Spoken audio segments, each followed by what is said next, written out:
Pirates acquired future draft capital for the franchise and 3 first-round picks and a second-round pick in the next 2 drafts. The Dallas Cowboys traded for defensive lineman Quinnen Williams, and the Indianapolis Colts traded for Sauce Gardner. In Major League Baseball, after the Atlanta Braves promoted Walt Weiss as the manager to replace Brian Schnitker, the club has exercised their $18 million option for pitcher Chris Sale in 2026. The 2024 Cy Young Award winner recorded a 2.58 ERA with 165 strikeouts, including a 7-5 record this past season. And in the NL Central, Cubs pitcher Shota Imanaga is headed to free agency. Imanaga likely rejected a $15 million player option for next season. This evening, tune in for Preds Insiders starting at 6 right here on the Game Nashville Sports Network. For more, log on to theGameNashville.com. Your sports live here on the Game Nashville Sports Network. Your sports live here. WBUZ HD3 Laverne. We are the Game Nashville Sports Network. ESPN 94.9. The Fan.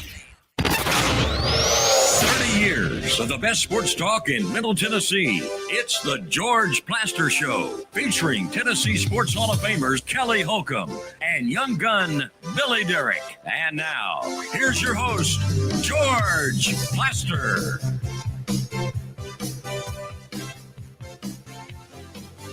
Hello again, everybody. Welcome in on, it's a beautiful Wednesday out there. Boy, it could not be much nicer. Let me toss this out right at the beginning of the show. Kelly Holcomb, not with us, not likely to be with us tomorrow. His mom, I would say, is gravely ill. And so, given what he is having to deal with, as I told him earlier today, I lost my parents over a 13-month stretch from November of 2008 to right at the start of January in 2010. I cannot imagine what Kelly and his family are going through. It appears that that's, twice in 2.5 weeks. You wouldn't wish this on anybody. Please keep Kelly Holcomb and his family in your thoughts and prayers. Real quickly, Parker Kelly, what's going on? Nothing much, George. Yeah, we're definitely keeping Kelly in our thoughts and prayers over here. Miss him when he's not with us. Yeah, definitely lifting him up right now. Yeah, absolutely. Hope everybody will keep him in your thoughts and prayers. Let me say this right off the bat. At 4:20 today, we're going to listen to Titans general manager Mike Borgonzi in his press conference virtually in its entirety. And I'll tell you a little bit of why I'm doing that. Number one, for a Titans fan that really wants to see this thing get better, to me, Borgonzi is your one hope. Kansas City background, surely to goodness, all that winning that he was around and the kind of culture that got built there gives him a chance to start to rub off on a Titans bunch that is a mess. I think most of you know I don't trust their front office, and I'm talking about the off the field, not the football issues, but the off the field stuff. I don't trust them at all. I have no confidence in that bunch whatsoever and don't think they give a damn about their fans. On the football side, Chad Brinker's handprints are all over this disaster. So I don't pay a lot of attention to what he's putting out there. To me, Borgonzi is the one hope that this could get better. And you'll hear from him in his entirety at 4:20 today with the press conference. Terry McCormick will join us in just a moment. But first, this word from the folks at the Dr. Gill Center for back, neck, and chronic pain issues. They can help you. Are you tired of living with back pain? What would you do if the pain was gone? At the Dr. Gill Center, we've helped thousands of people over the last 30 years break free from pain and get back to living life. We're committed to your outcomes, and our caring team listens, understands, and offers real solutions to neuropathy, back pain, and joint pain without unnecessary surgery or medication. Choose the clinic that listens. Choose the clinic that cares. Call the Dr. Gill Center today at 615-882-4838. Let's make your pain-free life a reality. Terry McCormick is Main Street Media and TitanInsider.com. Terry, give me a couple of the highlights of what went on for those who won't be able to hear it today at 420. Well, George, he hit on pretty much all the topics that, Titans fans have been wondering about here in the last few weeks and months. He talked about the Jarvis Brownlee trade and what went into that, because he said that, they just didn't have the means culture-wise to develop a player like Jarvis Brownlee and, guys who could keep him accountable and moving forward every day. If you remember back when, Jarvis Brownlee in camp this year, he had the issue with the penalties, holding, pass interference, things like that. And then he got into it with a Tampa Bay Bucks fan in the joint practices down there. And then after the Denver game, he basically had no remorse whatsoever for 3 penalties that cost them that ball game. So I think that right there was probably the final straw that caused management to go, hey, he's got some ability, but we can't wait on it to be developed because it's going to continue to get worse without enough veteran leadership to police that type of thing. Terry, in maybe 2 minutes or less, tell me what he had to say about the fact that they really didn't get a lot done at the trade deadline and why that was the case. Well, basically, it's pretty much what I told you yesterday. They didn't have a lot of offers, from guys. And, at some point you can't accept third-day pick swaps for guys who are actually, playing on the field for you, even if they're on an expiring contract. And, to get rid of some of the guys that, were here, especially on the offensive side of the ball, because they've got to give Cam Ward a halfway decent fighting chance to do something and have whatever weapons it is that he has. To further deplete that would further restrict and kind of stunt his growth. And then on the Jeff Simmons front, of course, that was the big chip. And they said they view Simmons as the type of guy they want to build this franchise around. And that's well and good. I can respect that because, excuse me, he's the best player you have on this roster, and it's not particularly close.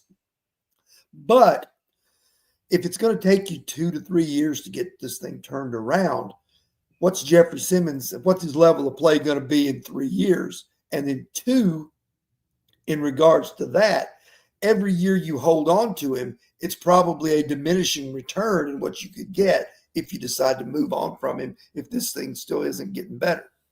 Terry, how old is Jeffrey Simmons? 28. Okay, so he's sort of entering into that end of prime, in theory, kind of stuff, although we've seen a lot of NFL players who have excelled into their 30s, and I'm certainly not going to put it past Jeffrey Simmons to be one of those. Anything else you want to lay on us? Well, it was interesting. I asked him how many pieces he felt like he had to build with.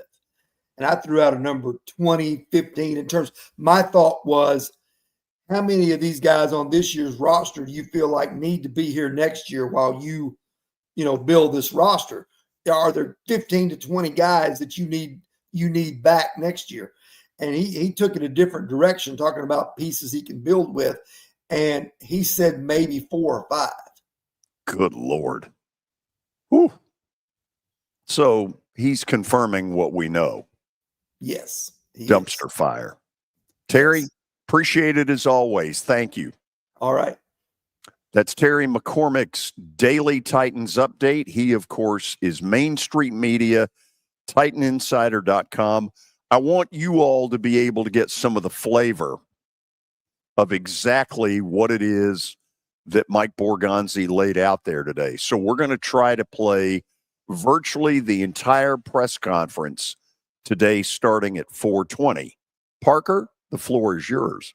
What is it time for, George? Well, you've called it. Did you call it the best segment of the show? Not the best segment of the show. America's favorite segment. Is that so? Based on what?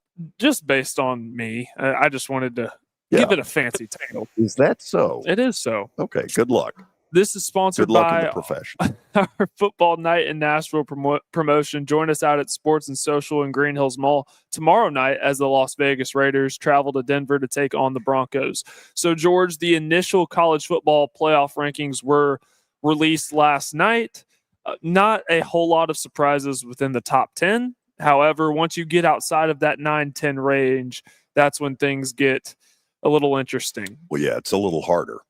Did you have any overwhelming issues with the first poll? No, I was kind of like Greg McElroy in that I kind of said, okay, I see it. Will it ever be perfect? Will we ever have one where we all unanimously go, that's the way it should be? Probably not. But all things considered, I didn't think it was bad. I also didn't think it was all that hard. No, I'd say the top 9 are pretty clear, but there's some conversations that can be had outside of that. I thought they did a better job than the AP, honestly. So I'll give kudos to the playoff committee ranking. Michigan and Western Michigan were supposed to play in Germany to kick off the 2026 season. That would be the first college game ever in Germany. They're no longer playing in Germany. They're going to open in Ann Arbor just because Connor Stallion's not able to get a visa. Beats me. I don't know. That was supposed to be funny. Yeah. Yeah. Thank you. What do you think? Why they're not doing it? No. Do you like the move? I personally do. I hate neutral site games. Personally. I don't know. I mean, I think they've had the neutral site games outside of the country, to me, have been, take it or leave it. Yeah, they kick off in Dublin in week 0. Yeah, the grass is always too wet. Everybody's slipping. Yeah. So anyway, go ahead. Drew Brees has been hired by Fox as an analyst in the booth. Believe that he's going to be replacing Mark Sanchez, given everything that had happened. That was first reported by The Athletic. Yeah, look, there's no secret of this. I mean, Sanchez acted like an idiot, got himself in some huge trouble, for which he will not be able to get back on the air anytime soon. You don't normally hire an analyst in the middle of the season, so I think it's, you don't have to be a Phi Beta Kappa to figure out who he's replacing. And I don't know if you've been hearing Drew Brees at all when he comes on ESPN. He comes on First Take. He's good. He's very phenomenal. Good. Very articulate. I believe they knocked it out of the park with this one, given the circumstances. You heard it before the show started, but the Braves are exercising the $18 million option for Chris Sale in 2026. Gee, there's a big shock. The bullpen looks good, though. What, the Braves bullpen for 2026? Am I wrong about that? I think it's a little early. Think it's a little, or at least the start. I should probably say starting pitching. The starting pitching's a totally different thing. Yeah, if they're healthy, and if is a huge if. That has been a struggle. Huge if. The Predators fell in overtime last night, 3-2. The Wild, very controversial ending. Were you there? No, it was in Minnesota. Oh, it wasn't. Yeah, you didn't travel to Minnesota, George. What kind of fan are you? If Kelly were on here, what he would be doing to you right now. Oh my gosh! Well, I'm glad he's not. I'm glad he's not. He would scald you, but that doesn't mean I won't bring it up to him. So different people have different interpretations of the play that ultimately decided it. My biased gut feeling is it shouldn't have been a goal, but knowing the Preds, they'd have found a way to lose in overtime, because there are 3 things in life that are now certainties: death, taxes, and they don't ever get the second point in overtime. And ultimately, if that doesn't stop happening, there's going to be a coaching change sooner rather than later. I think it's perfect. We had Mark McGee on right before this game was played. So. It was the ending was crazy. By the way, it was good to see Steven Stamkos unload that bomb at the buzzer. 0.3 seconds left. That enabled the Predators to get 1 point. The saving grace for them right now is there's a lot of parity in both the East and the West. And so it's not like a year ago yet where they were completely out of the question by Thanksgiving. The problem is, I've seen this team a lot. They don't feel like a playoff team. Not yet. Nope. I got one more bit of news for you, and this just was announced not even 30 minutes ago. But Kyler Murray is being placed on the injured reserve with a foot injury. I think we all knew something was up when Jacoby Brissett was announced as the starter yesterday. Well, here's the other thing. Jacoby Brissett has been killing it. And so they may be saying, you know what? Let's just be cautious about this. And by the way, maybe we're discovering gold that we didn't know was there.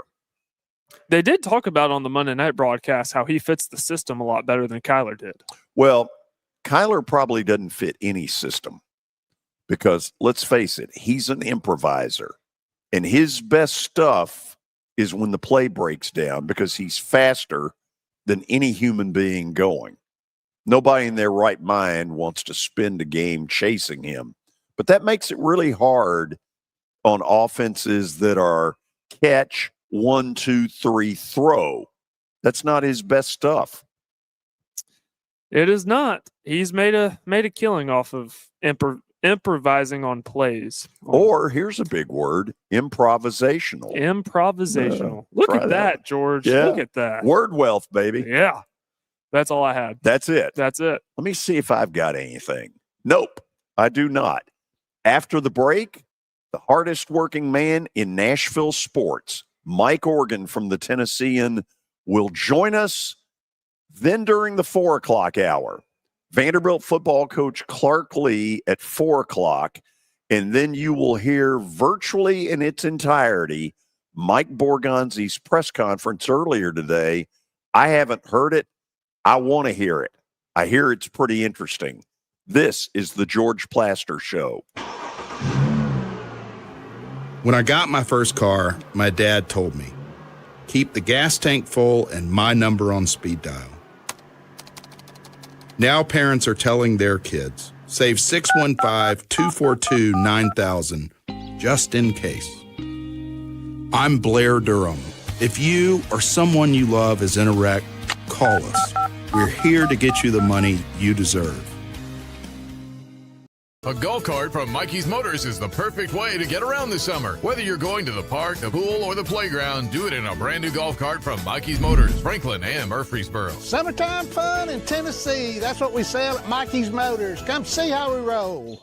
It's easy to say good things about the folks at Strike and Spare Family Fun Centers. Number one, I trust them with something that's near and dear to me, the Plaster and Friends Celebrity Bowling Night.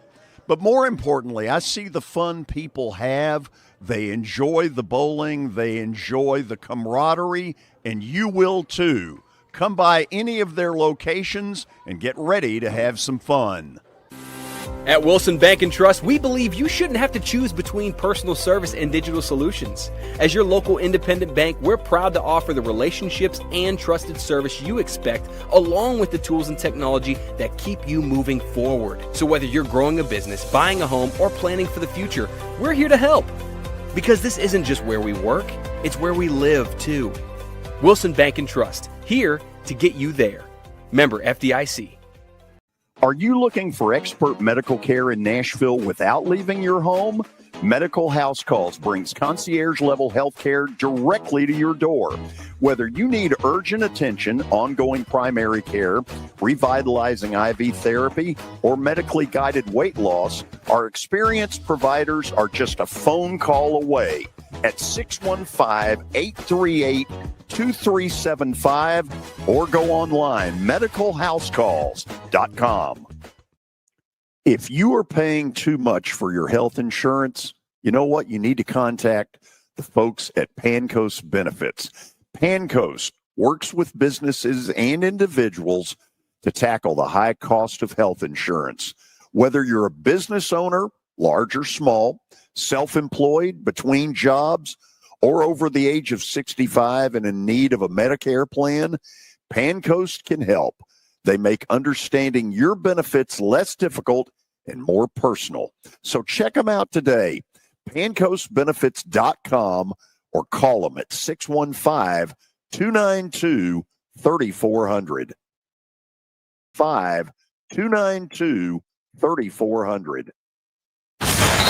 ESPN Radio lives here. Your sports live here on ESPN 94.9 The Fan.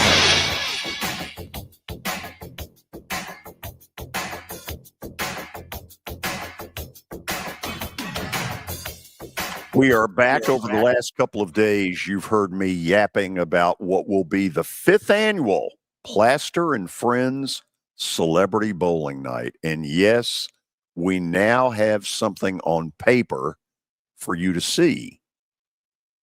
That's a good cue. Interesting. It's better than it was yesterday. Well, you know who took all those pictures that I'm using right there? I don't know. My official bowling photographer. Okay. Mike Organ. Look at that. From the Tennessean. He took all those pictures, or at least most of them, that are on that sheet of paper. We're big time now. So let's bring Mike in here. Hello, Mr. Photographer. How are you? I am good, George, and I'm even happier about hearing some more royalty checks are on their way if you've done another publication using my work. So that's fantastic. So, Mike, you end up in a lot of charity events. Are any of them more fun than that thing? Nah, no, not even close. I'll be at one tonight, the National Fairgrounds Speedway Hall of Fame banquet.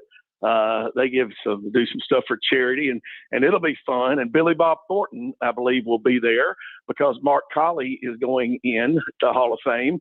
Mark used to run Legends cars at the fairgrounds, and they now have a series together, Landman, and even with Billy Bob Thornton in attendance and possibly Demi Moore, they don't beat the George Plaster Bowling extravaganza. Your check's in the mail. So for those who have never participated before, it's simply to play as a single where I put you on a foursome where you'll get teamed up with a sports personality. It's $200. If you'll email me, plastergeorge@gmail.com, and tell me, I want to play in this thing. Number one, you'll make my day. And number two, I'll see to it that it happens. And Mike, I know you would encourage it. And George, above all things, and no kidding, what a fantastic charity. I mean, if you can make a kid's Christmas, I mean, there's nothing sadder than thinking about a kid that doesn't have anything on Christmas. And if you can make a kid's Christmas by working with the toy store and everybody over who's just great people, then it makes however much it costs worth it. And just getting to bowl with a celebrity is icing on the cake. Amen. Okay, let's talk a little happiness. It appears to me that Vanderbilt basketball is sort of lined up to have another NCAA tournament kind of team under Mark Byington. Is that the way you see it? You know, I kind of felt like that before the season. Definitely, I really like Mark and what he's done, resurrecting the program. But I don't want anybody to take anything away from that first game, George. And you know that as well as I do. Lenny left, and when Lenny Acuff left Lipscomb, all his top players were gone anyway. Kelly Holcomb will tell you that. And the other kid that transferred, the best player, and then they lost all their starters, I think, except for one. So beating an NCAA tournament team from last year didn't convince me anything, anymore that Vanderbilt's going to be good this year because they just walloped Lipscomb. But I felt all along that this is a Vanderbilt team that's on good standing with Byington. Byington has put it out there in recent weeks that when it comes to Vanderbilt basketball, they're behind monetarily where they're going to need to be in the NIL. And I guess there was a part of me surprised to see him say it publicly. You know, George, I think coaches are having to do that now. I think that's how serious this is. This is unusual for you and I, guys that have been around 30 and 40 years. We have not heard coaches be so frank and candid about serious matters like this before. I don't know that there's ever been a more serious matter than finding a way to pay for your players. But this is serious. And we're hearing the top coaches in each sport talking about having issues like this. So now what surprises me is that the Vanderbilt NIL program I thought was on pretty good footing, but maybe that's primarily football, and I would assume Corbin's got baseball in pretty good shape. But so maybe Mark's behind a little bit with basketball and wants to catch up with those other two sports, which have even greater momentum than he has. We're going to have an interview with Clark Lee at 4:00. This seems to me to be one of these times where a coach really earns their money. Man, a week ago, they're the toast of the town. Everybody's talking about them. Every national show has film footage of Pavia. They're not able to win at Texas, and now they've got Auburn, and you're like, is there a letdown? And to me, this is where a coach has got to walk in and say, listen, there are not going to be any letdowns. You want to go play in Knoxville for all the marbles? Be ready on Saturday. Absolutely. To your point about how just the wind comes out of your sails, I was just with Chris Gaines, who you know well, and a former Vanderbilt All-American football player, and we were talking about Pavia and the Heisman Trophy race. And, last week, and I don't know how much stock to put into these weekly ballots that are taken by On3 and things that are put together. But last week he was like up there in the top 3 or 4. And then this week he drops down to like 8 when he had one of his best games statistically that he's had all season. But he did drop down, and it just shows how much can be taken away in a week. And I kind of like that still about college football, is that every game still means so much. George, you remember when we were growing up, you could lose a game in late September, early October, and your season was over. It's not that extreme anymore, but it's still very important. And a loss like that last week really altered what Vanderbilt could be playing for. It laid the foundation for altering it, because, like you said, you still got to feel like they could be in the playoffs if they could win until they get to Tennessee and then win that game to get in. So I do expect them to bounce back. I do wish Hugh Freeze was still at Auburn because I think Pavia has a vendetta against him. That not that Pavia needs any more energy or inspiration to play with than he already has, but I do think he enjoyed showing Freeze up every year. But I think that he'll still find a way to get fired up for this game. Mike, a lot of people know that you cover a lot of things over at Tennessee State. And recently you put something out about a crowd that was just barely over 1,000 for a home game of theirs. We know there's a fan base issue. My question is, because I'm asking you this because you're over there a lot and you know this situation as good as anybody. Is this fixable? Wow, that's a good question. It's been this way for a long time. George, there's still people who talk about John Merritt and the glory days. Those days were long, so long ago. This isn't even the same game anymore. The college football has changed so much. It's almost a different sport since when John Merritt was the coach. So Tennessee State has needed for a long time to figure this out. And Eddie George brought some excitement, first because of his name and his celebrity, and then because he turned the program around and he turned it into a winner for 2 years in a row. First time they had back-to-back winning seasons in about 7 or 8 years, and then got them into the playoffs on the top of that. Eddie left primarily because of the lack of support there, and I'm talking about financially and from fan support. It just wasn't what a guy coming from Ohio State Granted, that's not a fair comparison, but that's not what he thought it was going to be like when he got in college football coaching. So they lose Eddie. They really luck up and are fortunate enough to get a really good coach in Reggie Barlow, a guy that's proven on this level. And the attendance just drops off to next to nothing, like you said. What's baffling, homecoming was 3 weeks ago, and they get almost about over 14,000 fans in there, which is good. That's what they should have every week. Sure. And then it got from 14,000 to 1,600 the next game. And then this last game, it dropped to 1,006. And that's what you're talking about. I took a picture as kickoff was taking place.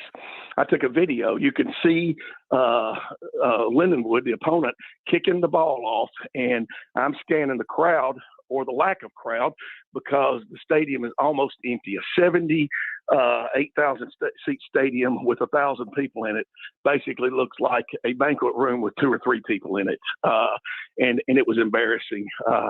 And you know, I really feel bad for Reggie Barlow. He knew the tradition and the passion that is supposed to be there for this program, and I think he's been hit with a sock with reality, with realizing that it's just not there. And if he can turn them back, get them back to where Eddie had them or somewhere close, he could get up to getting 3,000 or 4,000 in there. But you know, I don't know how they're ever going to get more than that until their fan base just starts embracing playing at a big stadium. They're not going to go back home. They're not going to go back to the hole. They may go back there, make some repairs there, and play there every once in a while like they did a few years under Rod Reed. They're not going to go back there. Their home is Nissan Stadium, and it will be their home when they move into the big stadium next door.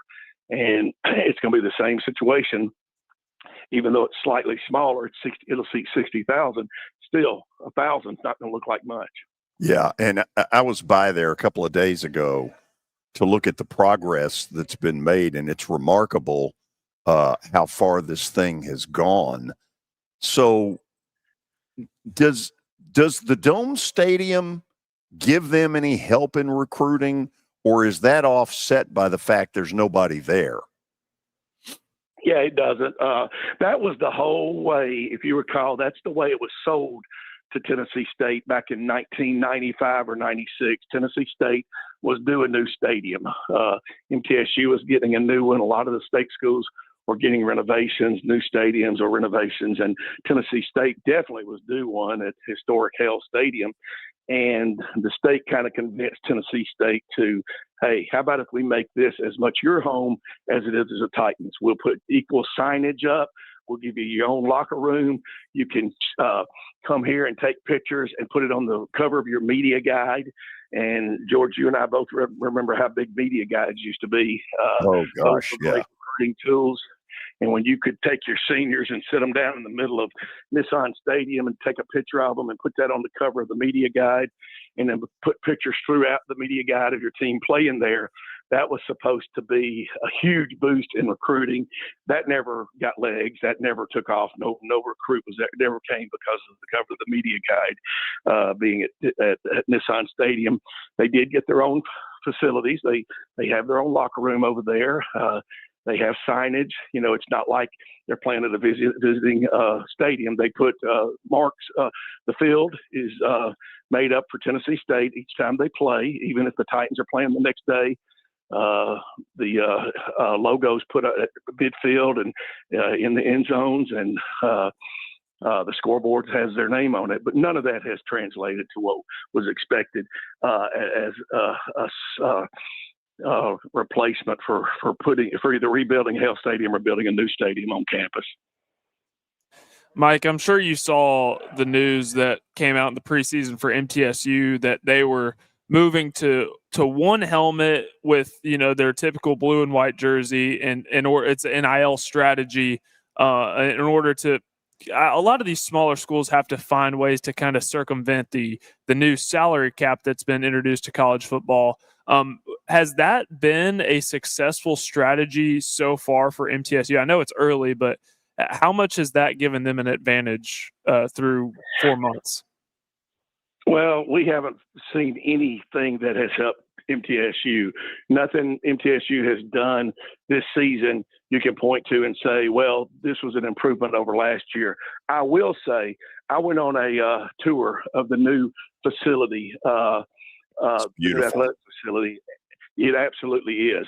And I went into the training room and saw the helmets, and the facility manager, training manager told me and my group that I was with, Larry Woody, Jim Simpson, Tommy Bryant from the Lebanon Democrat. He told, it was a small group, 4 or 5 people. And he told us, he said, he'd come from Auburn. He'd been there about 20 years. And he said, look, he goes, changing helmets every year, every other game last year was not safe. He said, that's how you get concussions. So he talked them into getting rid of all their helmets and buying one really good, safe helmet. And I mean, that would make sense to anybody. Because like he said, he goes, you keep adding up, this kid's got a concussion, this kid, you get them all in the protocol, and then you're out 6 kids because you had to have a black helmet for the game against whoever. And so, that makes sense. Go to one nice helmet that's safe and will prevent injuries. So it sounded like a great pitch. To this day, I think it is a good idea, but I don't think we've seen any result of it. I don't follow that team well enough, Parker, to know the injury situation. I covered them a couple of weeks ago against Missouri State, and I don't remember them having any significant injured players. But it's something that's happening on the field or not happening on the field. And the other confusing thing is sometimes they get off to good starts. The game I covered, they got off to a good start against Missouri State and then lost. The game before that, they had come on strong and was up by 2 touchdowns in the fourth quarter and then lost to Marshall. So it's hard to put your finger on what the problem is. But back to your initial question, I do think that the helmet situation was a good idea, and I hope other programs are looking at that because a kid's safety doesn't need to be put in jeopardy just so you have a nice looking cap on game day. I feel like I ask this almost every week, but MTSU's 1-7 on the year. They're 11th in Conference USA. They have one win that came in week 3 at Nevada, 14-13, so a 1-point victory. What is the hope for MTSU football at this point in time, and also what's the latest conversations surrounding Derek Mason's job security? I've not heard anything, and what's amazing is guys are getting fired who have their team ranked 3rd in the country or 4th in the country and then lose a game or 2. James Franklin, Brian Kelly, Hugh Freeze. These guys are getting fired. At MTSU, and I like Derek, but his record is something like, I forget what it is, but it's well below 500. And you don't hear anything concrete about him being in jeopardy. And I think that's because the president, McPhee, hired Derek, and the president is there through 26. So nobody really feels like anything can be done until after the president leaves in 26, meaning that Derek would be back for one more season. And then if the athletic director, Chris Massaro, wanted to do something, then he might have some legs to do it. But I think everything I've been told is that's kind of the situation, is that Derek's safe for another year. And I don't know if they get another win. And if they don't get another win, they finish with one win, does the president, say, hey, does he come to his senses and say, yeah, we got to do something? So usually you don't pay a lot of attention to a team that is losing. And let me assure you, not many people are paying attention to MTSU, because I saw that crowd last Wednesday night when they played, and it wasn't a whole lot better than the Tennessee State crowd that George and I were talking about. Maybe 2,000 or 3,000 in the stands. And I don't want to hear, well, they were playing on a Wednesday night. Yeah, they were playing on a Wednesday night by design when all the students are on campus so they can come to the game, and none came. So, that was a ploy. That the only thing that I've been told that does help is they do get really good TV ratings on that night because of Vegas. There's nothing else to bet on Wednesday nights except for 3 straight weeks of MTSU football. And so how much that translates to benefiting MTSU, I'm not sure. None, I don't believe. But again, the only interest in MTSU right now is do they get another win or two before the season ends. I'm going to ask about the local professional sports team here in Nashville, the football one. Did you get a chance to either attend or listen to the Borgonzi press conference from earlier?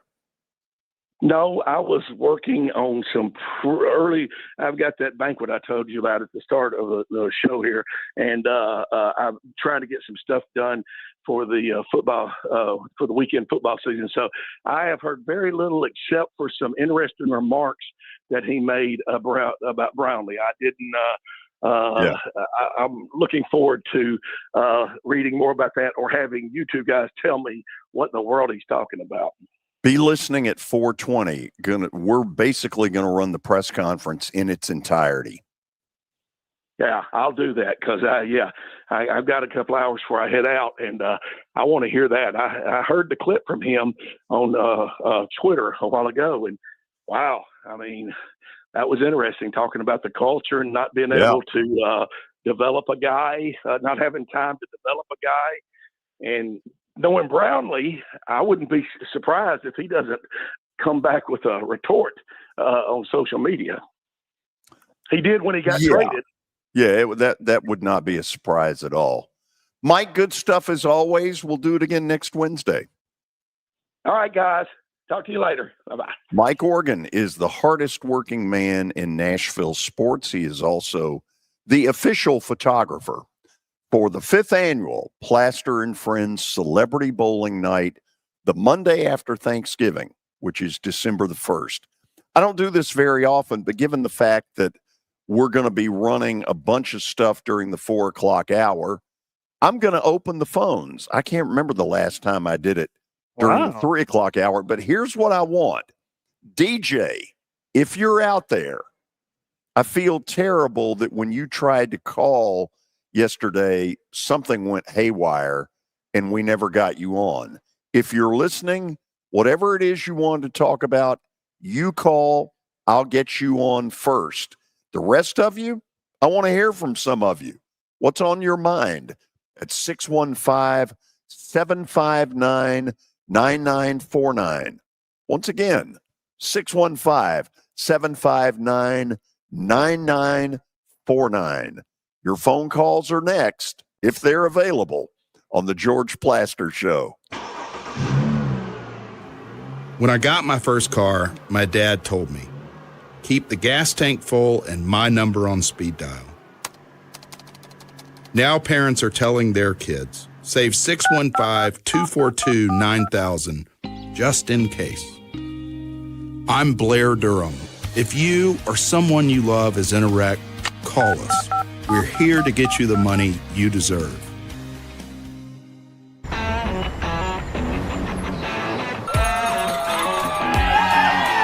Smashville hockey.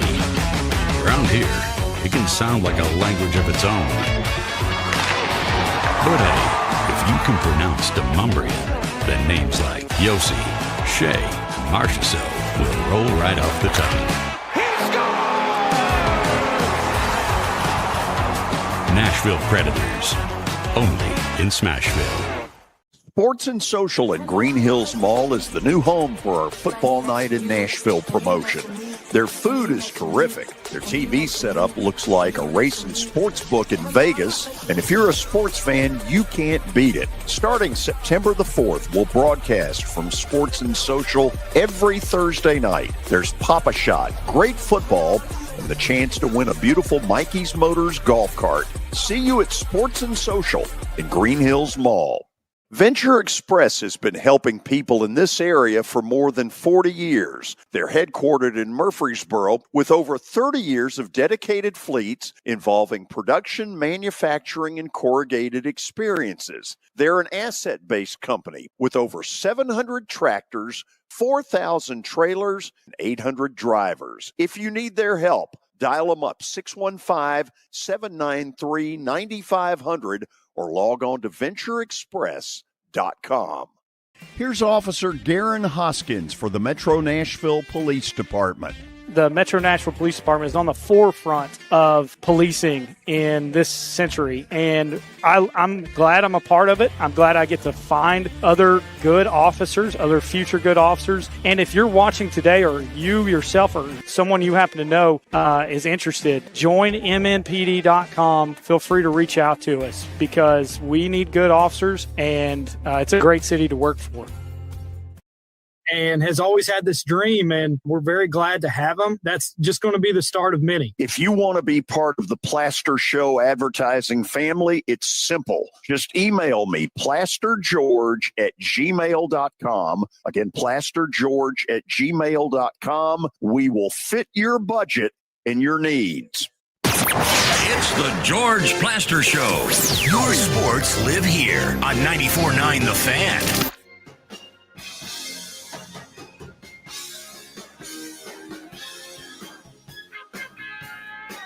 On this Wednesday, it'll be a little different during the 4 o'clock hour. First of all, Vanderbilt football coach Clark Lee, nothing different there during football season.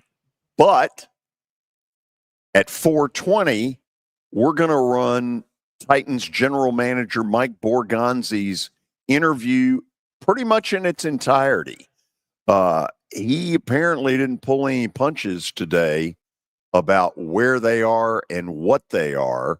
And for me, he's the one ray of hope. I don't put any hope in virtually anything else that's going on there. But Borgonzi, with that Kansas City background, surely to goodness, some of that winning and some of that culture has rubbed off on him. We all got to keep our fingers crossed because right now it's a dumpster fire. Got a couple of lines open still. 759-9949 is the number. You want to get in a hurry and put the 615 area code in front of it. If you want to get in, now's the time.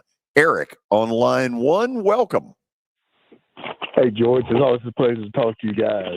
Same here. And Park and Kelly, Kelly, I'm still thinking about you and the whole thing that you're going through with your dad. I know holidays coming up is going to be tough with Thanksgiving and Christmas, but you're in my thoughts and prayers.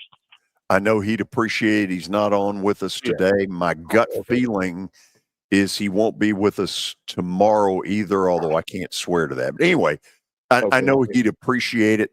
Go ahead with where you're going. George, I've got 2 things, George, and I don't know how you're going to feel about this. First of all, about the college football playoff. George, I'm sorry, I do have a problem. I got a problem with Notre Dame being at number 10. In my opinion, you could make a case, and I think so, that Texas and Oklahoma, I believe both should be ahead of them because of their schedule. Preach it, Eric. You could. What'd you say? I said, preach it, Eric. Keep going. Yeah. You could also make a case, I heard someone else make a case, you could make a case Vanderbilt should be ahead of Notre Dame. I mean, the only quality win they've got is against USC, and I had a problem when they lost early and still got ranked in the top 25. If it had been anybody else, they would have probably fallen out. I think they were either 0-2 or 1-2, and they still were ranked in the top 25, which I have the problem with, George. I just think they a lot of times get too much of a benefit of a doubt. The only tough game they've got left is at Pitt. But Notre Dame, hey, they feel like, and I guess they'll keep doing it. They figure, hey, we've got a contract with NBC. As long as we're not in the conference, we don't have to join the conference. And I'll give them credit. It's probably better for them not to join the conference because they'll still probably get invited to the playoff. But because of this, I just have a problem with it. I don't think they're as good this year as everybody thinks because the schedule doesn't tough them up, but they're probably going to still get a playoff bid anyway. George, the other thing I wanted to bring up, and just want to get your thoughts on this. The trades yesterday, who would you say that you thought won the day on the trades, and who do you think not done as well? I will make this one comment. Ended by giving up the 2 first-round draft picks for Sauce Gardner, basically saying, hey, we're all in on Daniel Jones because we were probably trying to get a quarterback. I just kind of thought that was a mistake, but now Daniel Jones has all the leverage. It's like you basically saying, you need me. I'm still not totally sold on him because of the way he played against the Steelers last week. And they've got some tough games coming up because I know in a couple weeks they got to go to Kansas City. They also still got to play the Texans twice. I know they still have to play the 49ers and the Seahawks. So we're going to kind of find out more about this team and how really good they are. I mean, I still think right now they'll probably win the division, George, but I know they made the trade hopefully going up against Buffalo and Kansas City, and we'll see. And also, we'll all see about the Patriots this summer, saying they could be the number one team. I guess you heard about this too. The fact that the Patriots apparently contacted the Titans. I guess they're going to try to see if they couldn't get Jeffrey Simmons and Amos Armstrong. Kind of shut that down because I still think of the bitterness of that. I didn't know if you'd heard about that, but yeah. I'll get off and let you get some other callers. Y'all take care. We'll talk to you soon. It's hard. Thank you, Eric. It's hard to argue with him about Notre Dame. Notre Dame does get some preferential treatment. There's no doubt about it. Are they one of the 12 best? I don't know. I don't know if they are or not. That's the thing. Like, it was easier to think it when Riley Leonard was the quarterback. Right. I think Notre Dame is a good team, but Eric's absolutely right that they get preferential treatment based on the logo. And that's exactly what the committee should not do. They have 2 losses. I know it was by a combined 4 points, but I believe Texas and Oklahoma both have better wins. USC's one quality win is, Notre Dame's one quality win is USC. And that's it. Yeah. And they have 2 losses. So it's hard to argue with Eric. I think they should be just outside the top 12. Jets probably helped themselves for the future with what they did yesterday, amassing all those picks. Absolutely. Tony in Nolensville, give me a couple 3 minutes if you can. Sure, George. And Parker, did talking to you, and like Eric, echoing his statements, and like all of us here, prayers to Kelly and his family. And, yes. We have a lot of fun on this show, but this is serious times, and this yes. is prayers to him and his family. With Vanderbilt, George, I knew they were going to drop somewhere around. I thought if they could stay right there at 15, 16, they'd be okay. And I still think they're okay because you've got a lot of teams in front of them in the top 10 and in the top 12 that are going to be playing each other these next few weeks, and they're going to knock each other off.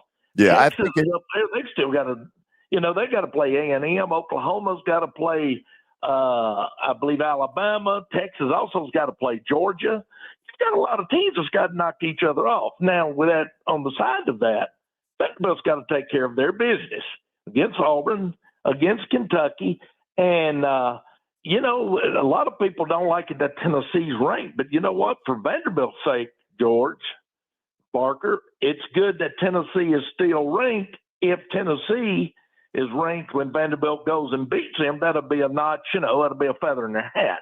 But if Tennessee's unranked and Vandy goes up there and beats them, I don't think it's going to carry the weight that it would if Tennessee was ranked.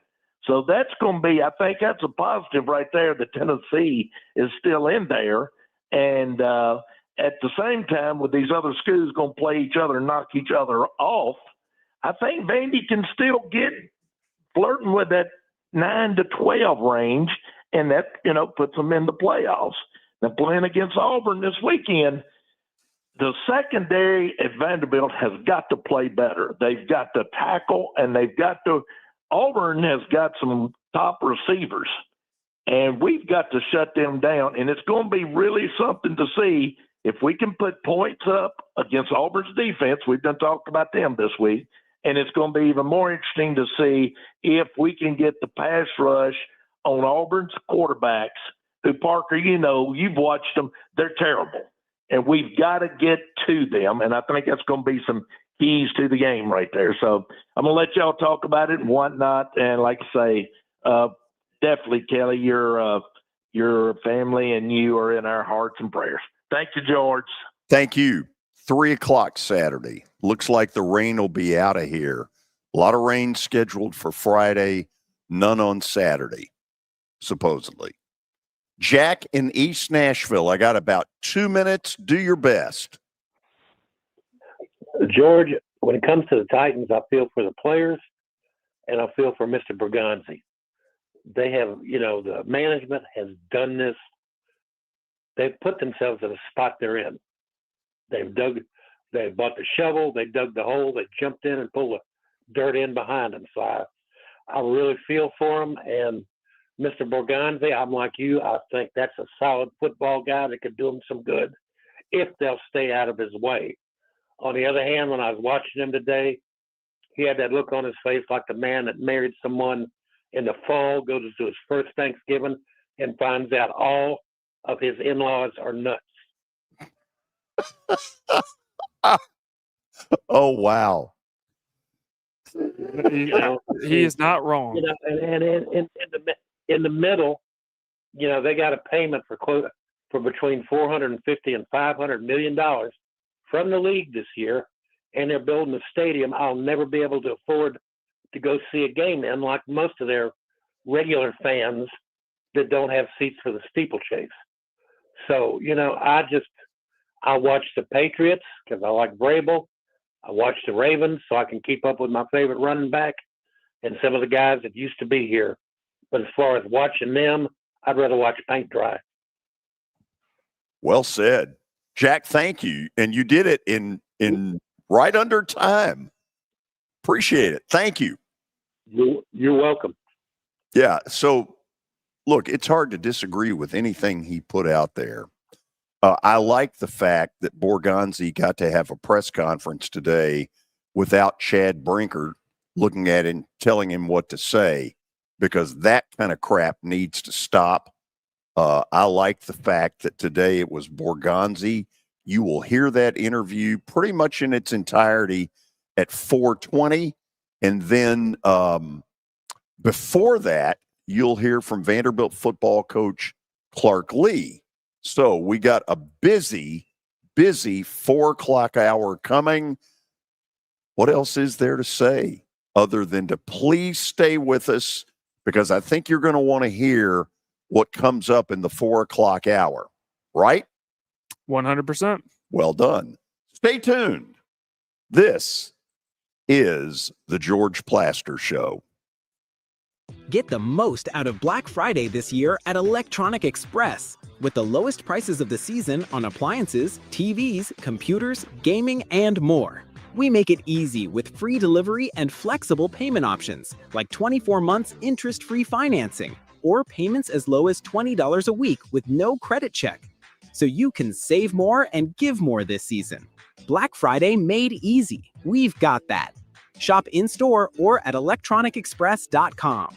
Family Leisure invites you to relax at home this fall with all our indoor products on sale now. Enjoy the movie theater experience with theater seating from Family Leisure. 3-piece sets start at only $9.99. Massage chairs are only $14.99 as well. 30 pool tables on display. Hundreds in stock for immediate delivery. Pool tables start at $14.99 install. Family Leisure has above-ground pools ready for immediate installation. Outdoor and wicker furniture. Huge selection still in stock. Family Leisure's Relax at Home sale. Antioch and Franklin. You enjoy the thrill of gambling, but what happens when it becomes a problem? Whether you want to cut back or quit gambling altogether, the Gambling Clinic has been helping people change their gambling for over 2 decades. We're here to help, not to judge. The Gambling Clinic is a Tennessee-based clinic offering in-person and telehealth support to help people win back their life. Visit us at thegamblingclinic.com. This project is funded by the Tennessee Department of Mental Health and Substance Abuse Services. Brought to you by the Gambling Clinic, the Tennessee Association of Broadcasters, and this station. This is Jim Mitchell with Dad's Towing in West Nashville Wrecker. We have partnered with Guardian Fleet, providing general towing, heavy-duty towing, and specialized equipment relocation. You tried the rest, now try the best for your towing needs. Call West Nashville Wrecker or Dad's Towing. Dad's Towing Service in West Nashville Wrecker. Keep this number handy, 615-833-3703, 615-833-3703. Online at dadstowingservice.com. Hey everybody, Joe Rexrod here for Sealmaster. You know, your parking lot is the welcome mat of your property. You want to keep it protected and looking new with Sealmaster products made locally by the largest coating brand in the world. Winter's on its way, so it's imperative that it be coated before the damage is done. Also, pickleball courts and other recreational uses here. You can call Sealmaster today for a qualified contractor. Do it right the first time and have it sealed with the help of the experts at Sealmaster. Call 615-255-5505 or visit sealmaster.net and tell them Joe sent you. Through programs like Visionaries of the Year, Blood Cancer United has invested more than $2 billion in research to advance breakthrough therapies. Blood Cancer United supports patients and caregivers through every part of their blood cancer journey, from diagnosis to treatment and beyond, by providing free education, support, resources, and advocacy for access to better care. You can nominate a pillar of your community to compete in our philanthropic Visionaries of the Year campaign, where their tenacity, influence, and bold goals help raise funds and awareness for those affected by blood cancer. We are deeply grateful for the commitment and dedication of every Visionary of the Year candidate and their team, whose selfless efforts help blood cancer patients live longer, better lives, and unite Middle Tennessee in care. The return of the 40th running of the All-American 400 race weekend kicks off at Nashville Fairgrounds Speedway, Friday, November 7th through Sunday the 9th. 6 fast-paced divisions of racing with pole qualifying Friday night and 3 big events Saturday night. Then, All-American 400 presented by Appalachian Sucker Punch on Sunday. Kids 11 and under are free. Discount tickets will be available online at NashvilleFairgroundsSpeedway.racing or the box office. Nashville Fairgrounds Speedway, be there. Now, here's your latest Fox 17 Code Red weather report. I'm Fox 17 meteorologist Greg Bobus. Our forecast this afternoon, beautiful. High temperatures in the low to middle 70s. Plenty of sunshine. Overnight tonight, we'll keep it mild. We'll keep it dry. Temperatures in the 40s. And then tomorrow, right back into the low 70s again. Your sports live here on the Game Nashville Sports Network. Your sports live here. WBUZ HD3 Laverne. All around the world on the Game Nashville app. We are the Game Nashville Sports Network. ESPN 94.9. The Fan. A Cromwell media station. It's the George Plaster Show. Your sports live here on 94.9 The Fan.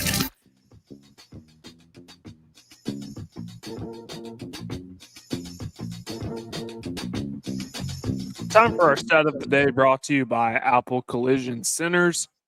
Before Tucker Kraft went down with an injury, he was third in most receiving yards by a tight end this season. Can you name the 2 tight ends above him?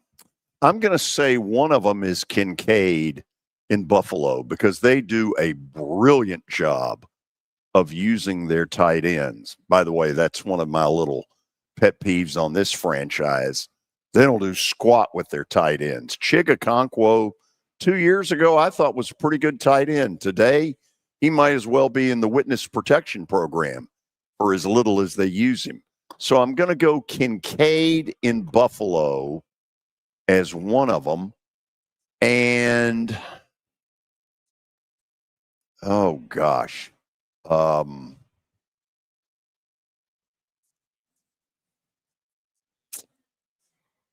McBride with the Cardinals.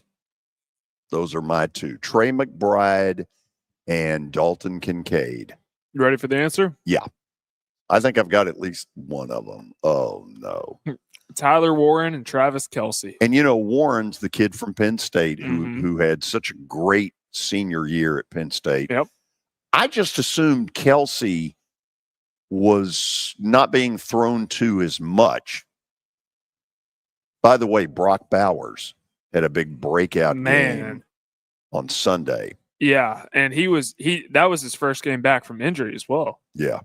What a stud he is. Yeah. Okay. Hour number 2 of the show is officially upon us from the Fordyce Center in Bellevue. It's a beautiful Wednesday afternoon. By the way, let me say thank you to the folks at Pancoast Benefits, because Pancoast Benefits is who brings you our weekly Clark Lee interview. Today, it's Parker doing the honors. Let's listen in.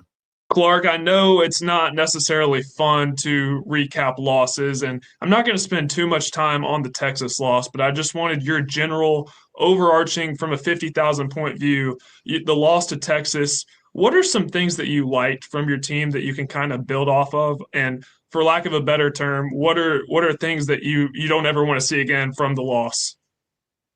Well, there wasn't a lot to like about how we played early. There was obviously the early turnover, the first play on defense, 75-yard touchdown. None of that is, our formula.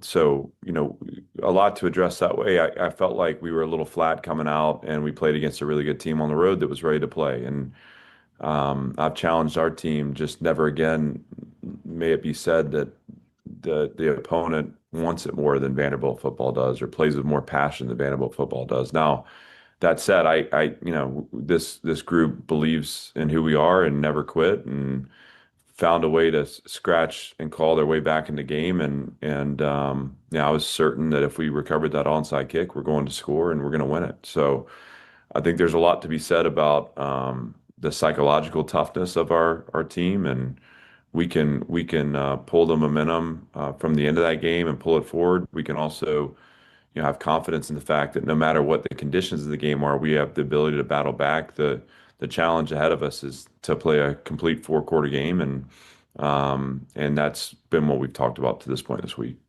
I wanted to ask about the run game because it was very uncharacteristic. Just over, I believe, 58 rushing yards. Was that more so an offensive thing, or was that something that Texas's defensive line was just really good? I think we have to be more patient with the run game. That was kind of the feeling coming out of it. There were certainly, I think anytime you're having negative yardage snaps, you're putting yourself in position where you're going to need to throw to get back in sync with the chains. And I did think there was space for us in between the tackles early. We just, once we got behind, you're kind of in a situation where you got to throw the ball to catch up. So I think the conditions of the game took us out of our identity.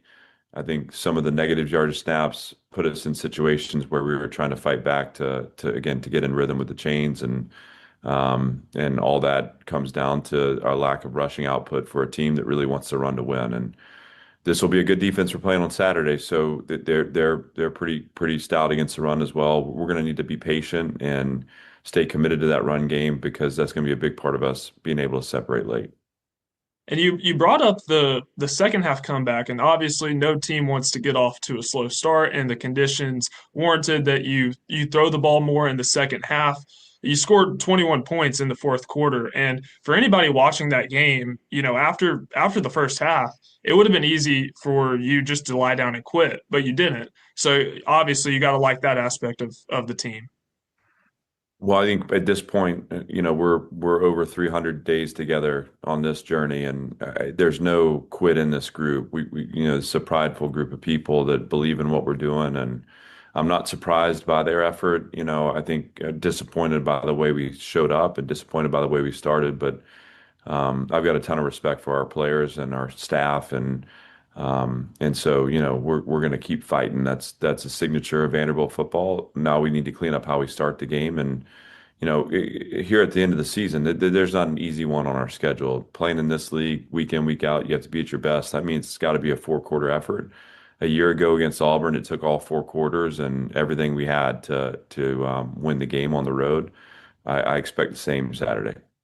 And this next question is more so for my own personal interest, but on the broadcast on ABC, they talked about Eli Stowers and how he's very rooted in his faith and how that's impacted him in a positive way this season. Have you seen that aspect of Eli Stowers? Have you seen that rub off on some of his other teammates?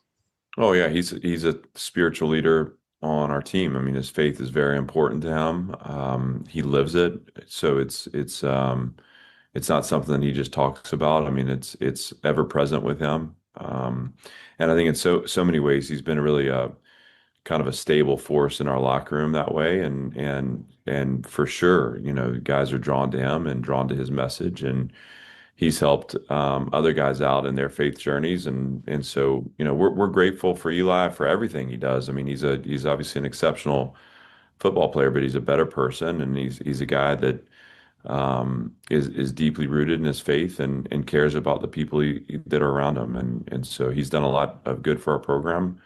We'll miss him next year. We're going to enjoy him here to the finish line because, he's one of one for us. Now flipping the page to Auburn, clearly there's a lot of mess going on with Auburn. The firing of Hugh Freeze last week. They promoted their defensive coordinator, DJ Durkin, to interim. The defense is actually pretty good. What kind of challenges do you see that defense can present for you all on Saturday? Well, there's not a lot of space on the field. They're athletic, they're twitchy, they're big up front. They make the run game hard. They get you off schedule, and they bring multiple pressure packages that will attack the launch point. They create turnovers. I mean, there's a lot there. This is an elite group, and they haven't found their rhythm yet offensively, but there's plenty of talent and skill on that side of the ball as well. So we will have our work cut out for us. We're going to assume that this group's going to play free and with nothing to lose. And in some ways, the cloud that was hanging over their head over the last few weeks as their head coach is being scrutinized has been lifted. So we expect their best effort. We know they'll be ready to play. We're going to have to show up and play Vanderbilt football. And if we do that, we're going to have a chance at the result we want. If we don't, we leave it to chance, and we're going to have to battle a really tough opponent. And for a casual fan who may be watching this sport, you see Auburn coming in with a 4-5 record, and you think, oh, they're not a very good football team. But I think record can kind of be deceiving because this roster still has a lot of talent. And if you're looking at the offense, Cam Coleman, a former 5-star receiver, Eric Singleton was the #1 receiver in the transfer portal from Georgia Tech. How do you and your defense plan on keeping this Auburn offense from finding their rhythm? Well, like you say, this is a really talented and an offense that has explosive capability. So, you have to pick and choose your moments where you're going to press and play man. You know that the ball can go up and over the top at any point. How we play on the perimeter, they're going to try to spray the ball out and force us into space. Same thing Texas did. We did not handle that well. And so, playing with great eyes and alignment and pad level and closing that space early in the snap will be huge for us because we don't want to get into a spatial game with these guys. And so there's things we can do structurally. Obviously, there's things we can do in terms of how we play. It's all going to need to show up for us to have the defensive output we need to keep that group in check because we need to have an offense that plays with a lot of patience. Again, it's going to be fighting for every inch on the field Saturday, and so it's going to take 3 phases interlocked, a complementary aspect of who we are.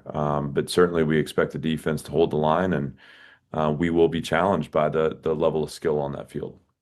The initial college football playoff rankings came out yesterday, and it's the first one, so you don't really want to put a whole lot of stock in that. But Vanderbilt came in at number 16. So to me, watching that last night, that tells me that everything is out in front of this Vanderbilt football team as long as they take care of business. How is the feeling among the team, knowing that, hey, we got to go handle business first against Auburn on Saturday, but if we handle business from here on out, the rest of our goals are out in front of us?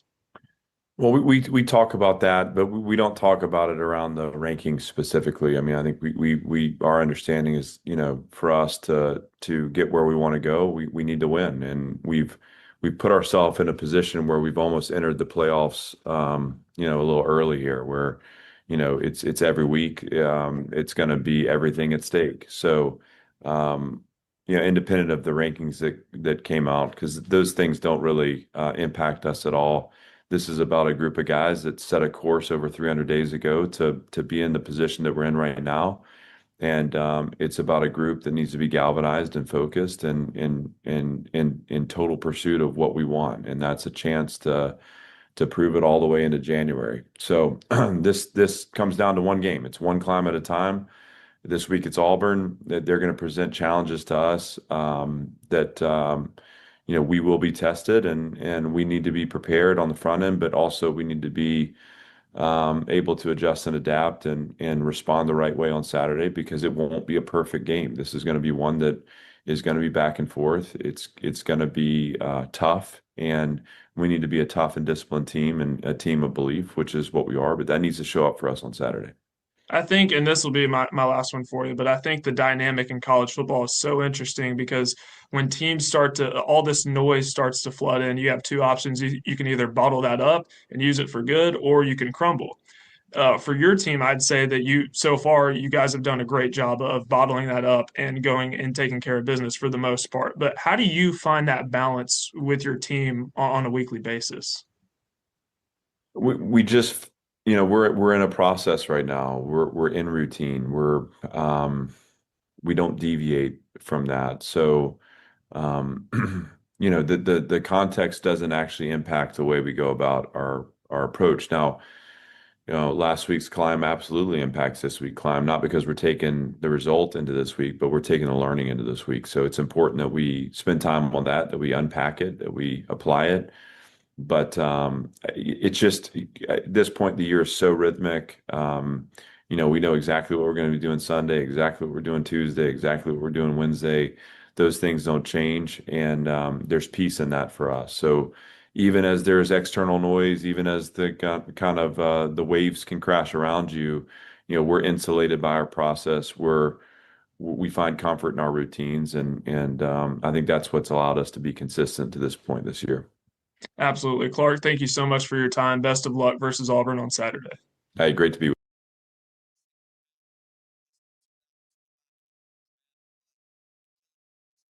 you. Coast benefits. I'm not going to do a lot of commenting on the interview, partly because I want you all to get the chance to hear the Mike Borgonzi press conference. This is the first time that I can remember that he's really gotten to speak about this football team without Chad Brinker by his side and sort of this, no, I got it, you take it, no, you take it, I got it. And I personally think it's important for people to be able to hear the words and exactly where he's coming from and not exactly just read quotes. So we're pretty much going to let you hear the entire deal. Stick around. This is the George Plaster Show. When I got my first car, my dad told me, keep the gas tank full and my number on speed dial. Now parents are telling their kids, save 615-242-9000 just in case. I'm Blair Durham. If you or someone you love is in a wreck, call us. We're here to get you the money you deserve. A golf cart from Mikey's Motors is the perfect way to get around this summer. Whether you're going to the park, the pool, or the playground, do it in a brand new golf cart from Mikey's Motors, Franklin and Murfreesboro. Summertime fun in Tennessee. That's what we sell at Mikey's Motors. Come see how we roll. Here's Officer Garen Hoskins for the Metro Nashville Police Department. The Metro Nashville Police Department is on the forefront of policing in this century, and I'm glad I'm a part of it. I'm glad I get to find other good officers, other future good officers. And if you're watching today, or you yourself or someone you happen to know is interested, join MNPD.com. Feel free to reach out to us because we need good officers, and it's a great city to work for. Star Physical Therapy was established in 1997 with one great mission: to serve. If you're hurting, don't wait to receive physical therapy. You don't need a referral to see their physical therapist, and early morning and evening appointments are available. Make the call to 615-673-1420 and get rid of that pain. Star Physical Therapy, the official health provider of Football Friday. Are you looking for expert medical care in Nashville without leaving your home? Medical House Calls brings concierge-level health care directly to your door. Whether you need urgent attention, ongoing primary care, revitalizing IV therapy, or medically guided weight loss, our experienced providers are just a phone call away at 615-838-2375 or go online, medicalhousecalls.com. It's easy to say good things about the folks at Strike and Spare Family Fun Centers. Number one, I trust them with something that's near and dear to me, the Plaster and Friends Celebrity Bowling Night. But more importantly, I see the fun people have. They enjoy the bowling, they enjoy the camaraderie, and you will too. Come by any of their locations and get ready to have some fun. Annual Plaster and Friends Celebrity Bowling Night.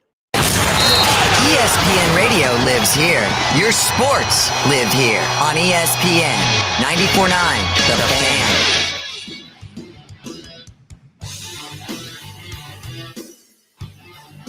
Okay, let's get right to this. I'll admit up front, I have not heard the interview. I wasn't in a position earlier today to either be there or to watch Mike Borgonzi's press conference. I don't do this very often where we run it virtually in its entirety, but this seems like an important time in this franchise, and this guy seems like the only one that's got a clue, whether it's front office, upstairs in the business office.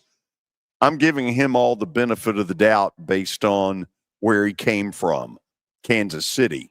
Here is Mike Borgonzi.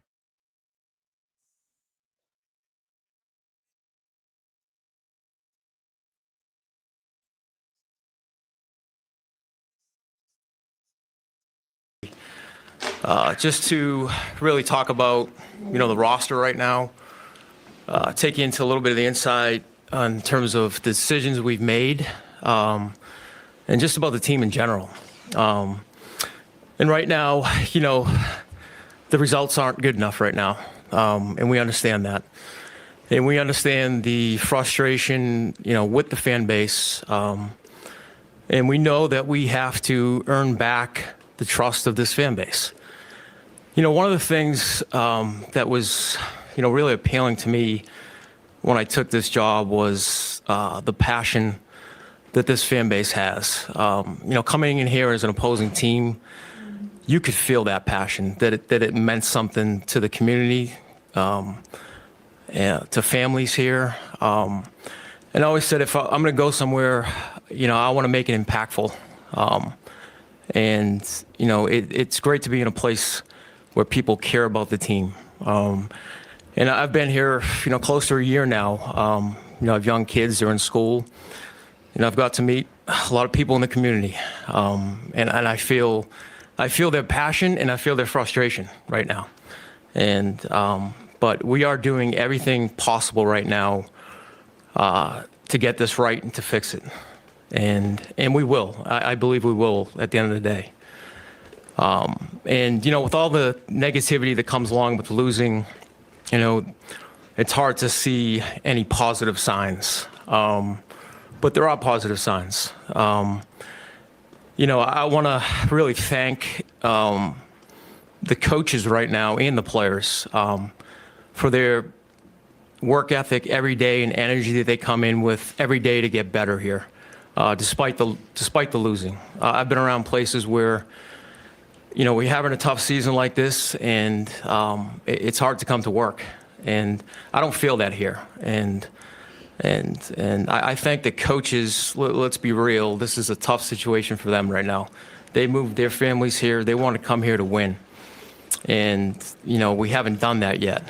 And but they come to work every day, and their willingness to work with younger players here to develop them, and I think they have developed them.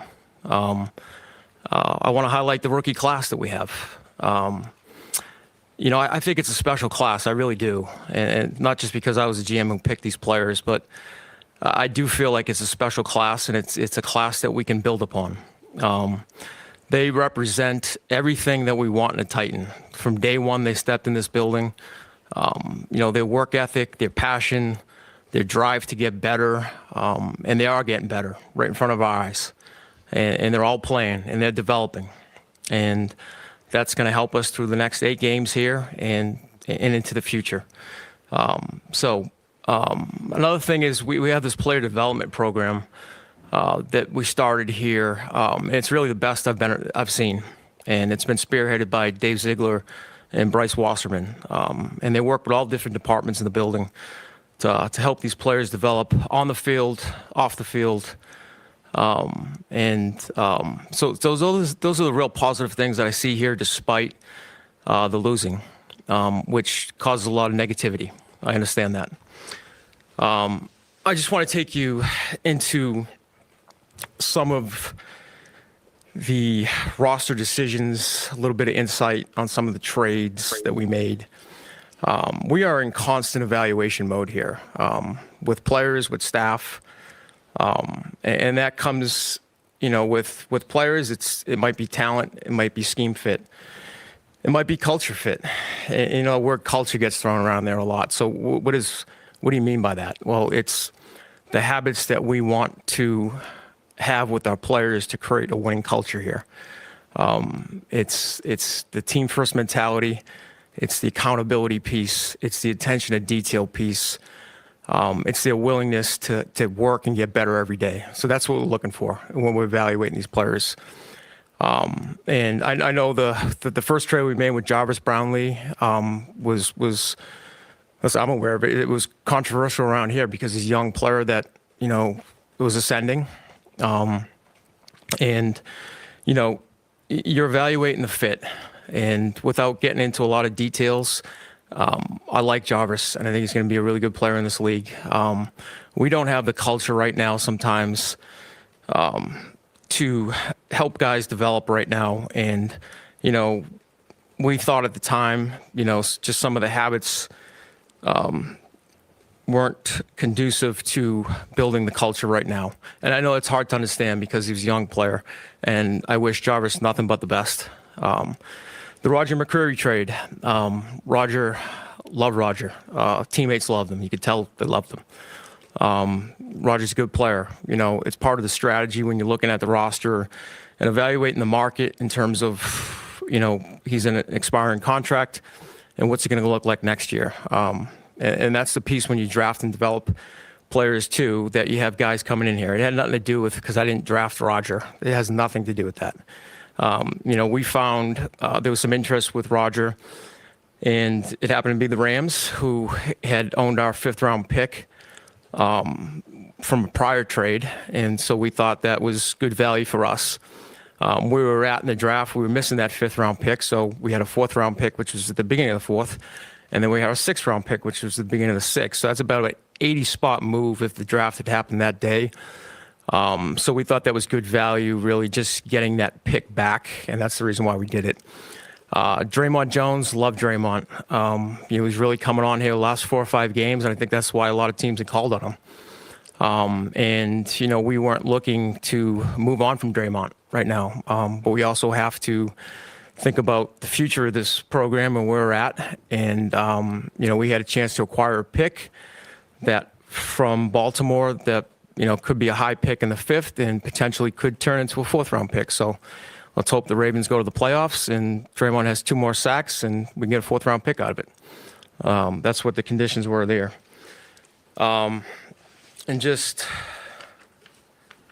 really just the youth movement too of the roster I want to hit on. We have 11 players on the active rookies right now, 2 on IR with Femi and Mullings, and hopefully get them back here at some point. So that's 13 guys on the active that are rookies. Right now, that's 2nd in the league, I think, right now. I hope that's right, with New England for the most rookies on a roster. So I know there's going to be questions about the head coaching search, which is, we're in the process of that, and I just don't think this is the time really to talk about that part of it. So with that, if there's any questions. When you talk about the habits conducive with Jarvis, I know you probably don't want to get into the specifics of what those were, but can you talk us through what habits you want? Well, I think I touched on just the accountability piece, attention to detail,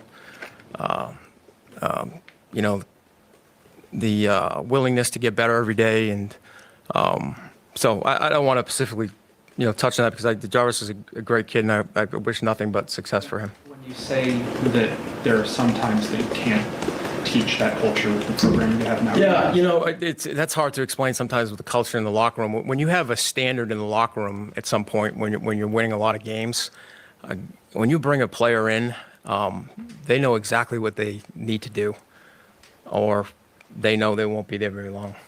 There's a standard there. So we're trying to create a standard. And sometimes that's hard to articulate to people and the fans, but when you're in a locker room, you feel it. And when you're around a winning team, you feel it. I certainly felt it in Kansas City. Every person that we brought in there, they knew right away, if Pat and Kelsey were out there practicing every day hard, I better be out there practicing every day hard. So we need to create that standard here, and we do have some pieces here. I want to highlight Jeff Simmons. Jeff has been tremendous. Jeff was a player that came in this league and they were winning, and he's gone through some losing seasons here right now. And I communicate with Jeff a lot, and Jeff is a big part of why we're going to turn this thing around here. He is. He's one of the better players in the league, and his leadership with these young guys has been tremendous. Did you talk to Dallas about Jeff, considering what Dallas gave up for Williams? I'm not going to get into who we talked. We talked to 31 other teams for the past 3 weeks. So I will not get into any particulars of any moves that we did not make. But I will say with Jeff, just because you asked about Jeff, and I'm not going to talk about any other players here, Jeff is invaluable to us right now, to where we want to go. When you say building for the future,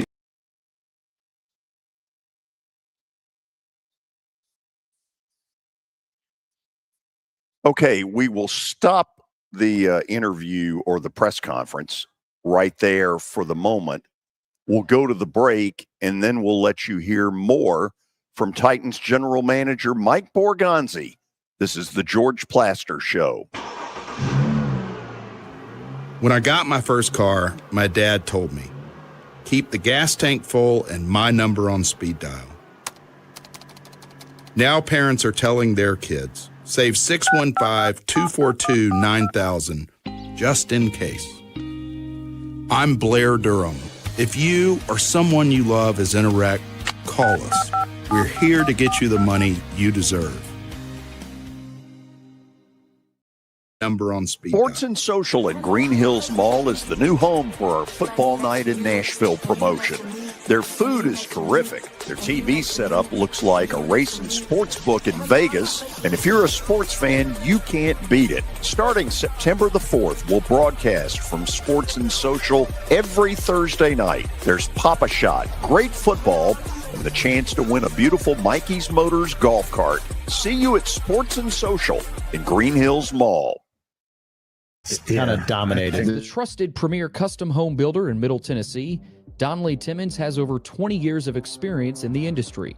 Whether you're looking to build your dream home or renovate your current home, their team will ensure that every client and every remodel is unique, luxurious, and completed on time within budget. Founders Dustin Timmons and Joey Donnelly have over 25 years of construction experience in the Nashville area. Together, they have completed projects in Forest Hills, Oak Hill, Green Hills, Franklin, and Brentwood. Dustin and Joey believe that communication is the most important aspect of all construction projects. Therefore, they personally manage each project themselves and are involved in job site activities on a daily basis. Their commitment to quality and integrity has earned them an outstanding reputation among their clients. Contact them to set an appointment for a free consultation or to view some of their completed projects. Give them a call at 615-456-7983 or log on to DonnellyTimmons.com. Convenience and value, two words that we expect when we do business. Our goal at JHA Company is to deliver just that, both to our school partners and to our customers. Whether you're purchasing photos, yearbooks, class jewelry, letter jackets, school spirit wear, or senior graduation products, we strive to make the experience easy, convenient, and cost-effective. Find out more at jhacompany.com or call 615-867-6345 for more information. JHA, one source, one company. Jackets, school spirit wear, or senior graduation products, we strive to make the experience easy, convenient, and cost-effective. Find out more at jhacompany.com or call 615-867-6345 for more information. JHA, one source, one company. It's the George Plaster Show. Your sports live here on 94.9 The Fan.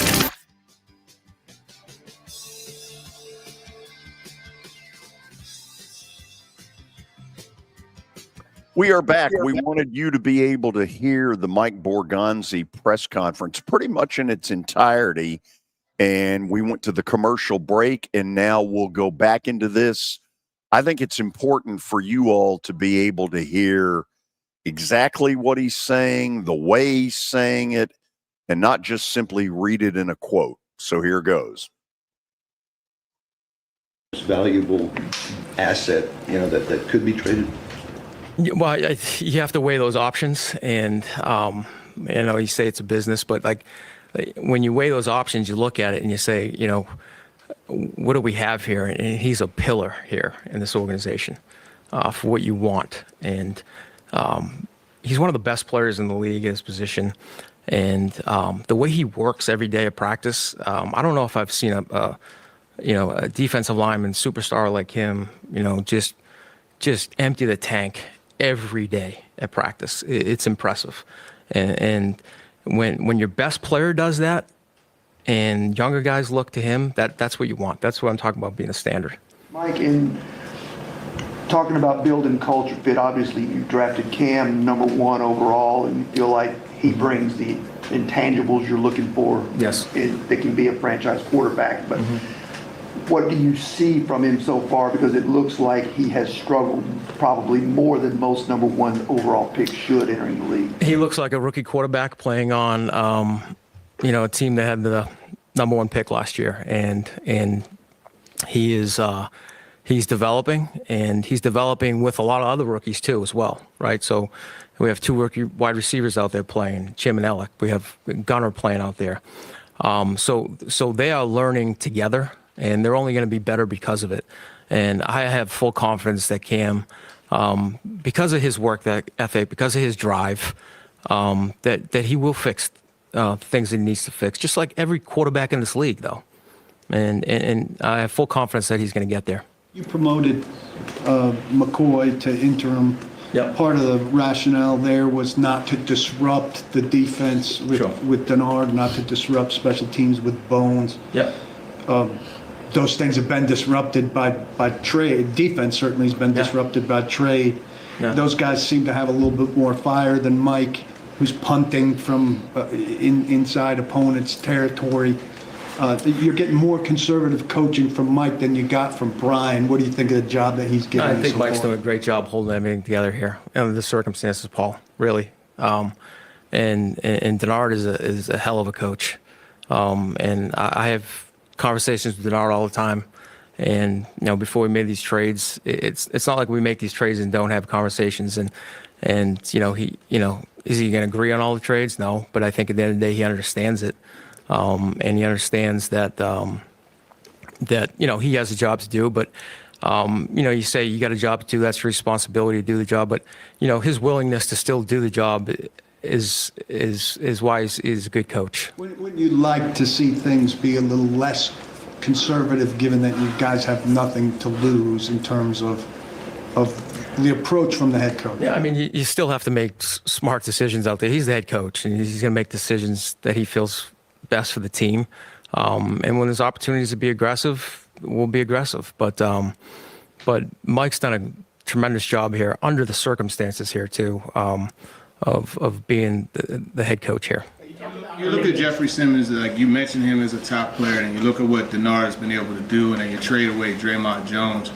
What does it say what Denard has been able to do in the last few games without Simmons, and what's left of your outside linebackers group?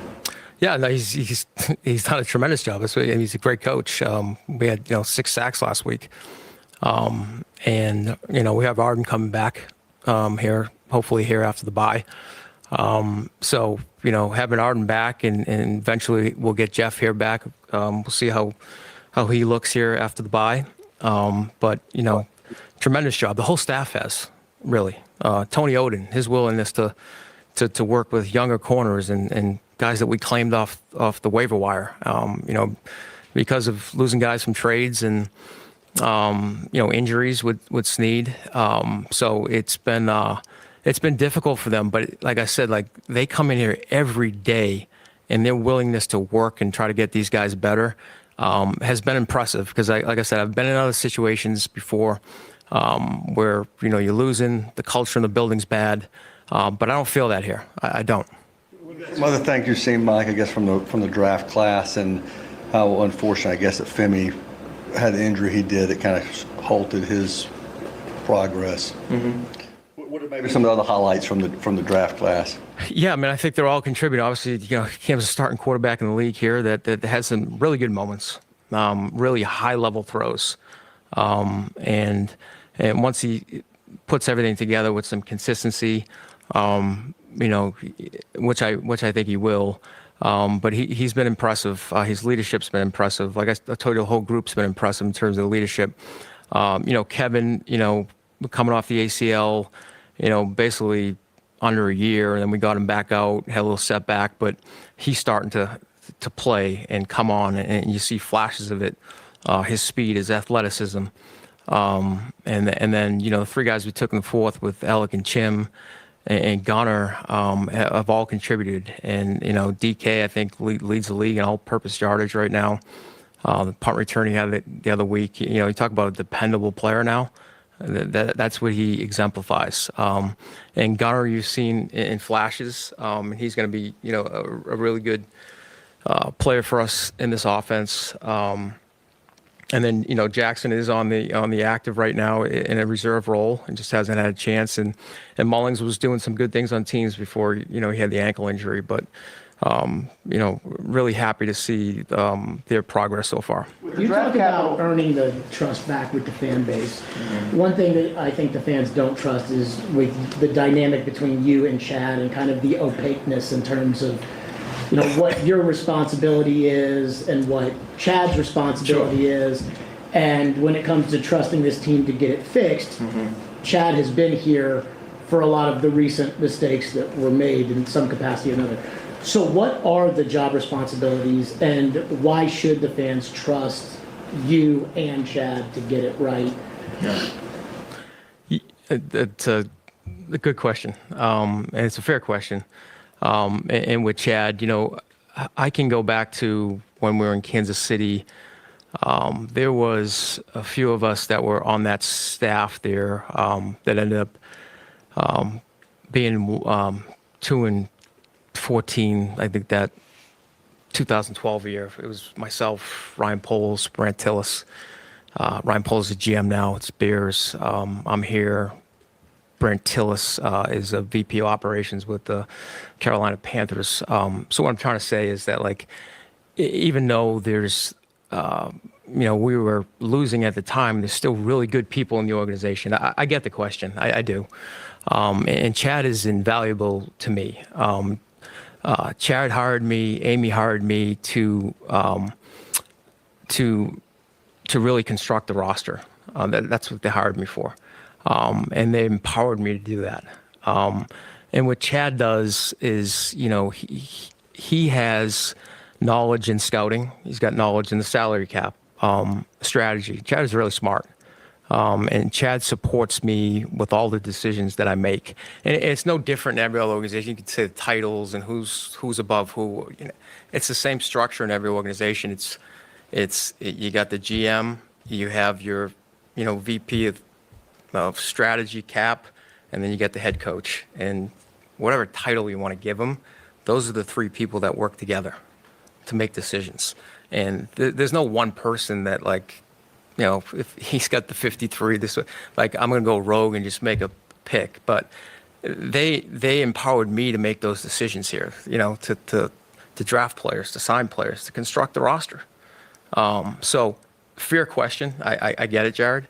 But just to give you a little insight on that. How much input will you have in the selection of the new coach, working within that framework? Yeah. Good question, Harry. We're in the process with it now, but, one of the things that me and Chad have talked about too is, the GM and the head coach work together every day. So I think it's imperative that we make this decision, who's the best leader of this organization coming forward. I know I don't want to touch on the head coaching topic, but I do want to mention this though.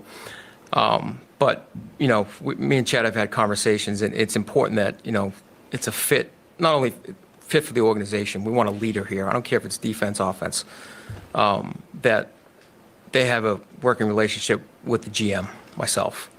We'll come together. We'll make the best decision for that.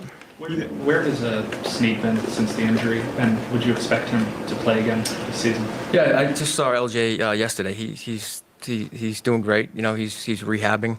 To answer your question, I don't know yet. He's still going through the process of the rehab right now, but Jarris is in good spirits though. Is it a re-aggravation last year's injury? It's similar. I don't know exactly what it's similar. So yeah, I don't want to go too much detail into it. The medical. But, yeah. There was a lot of people maybe that thought you guys might be more active leading up to the trade deadline as well. Yeah. I wonder how much did injuries maybe to some players play a part in maybe not making more deals? No. We look at everything and the value of it and who's valuable for the team right now. And there's some guys who are on expiring deals this year that still have 8 games here to evaluate, and they've done some good things. So yeah. I guess maybe to follow. Yeah, just to follow on that, I guess how much do you balance, as you said, building for the future, but you still want to field a somewhat competitive team? Sure, just balance it. We have 8 games left. And, if we thought there was a value there, like I said, we talked to 31 other teams. I'm not going to get into every discussion we had. And, a lot of teams have called us, obviously. We weren't looking to acquire players at this point. It's more for draft capital for the future. But yeah, that all comes into play. You guys plan ahead, and so you know who is on an expiring contract. You know, with room to change your mind throughout the rest of the season, who you're probably planning on bringing back versus maybe not planning on bringing back, what you're going to offer who. When you reach a deadline like this and you have in mind who maybe you don't have in the plans right now, I think some fans look at that and say, well, why wouldn't you get anything now for a guy that's going to walk in 8 games for nothing? How does that factor into your decision making? You have to weigh all those options. But, a lot of the guys that are on expiring deals have done some good things here. So, we'll continue to evaluate them and to see if, they're fit here for the future. So we still have 8 games, a lot of games left here to evaluate them. You talked about when you took the job about how if you took a young quarterback, you had to have a plan for the young quarterback. And you compared that to Kansas City. And we know the plan in Kansas City where Mahomes sat the bench. And what was the plan for Cam and how has that changed? Because I would assume that the plan wasn't to fire the coach 6 games into the draft. That's fair. Would Mike Tyson say everyone has a plan until you get punched in the face, right?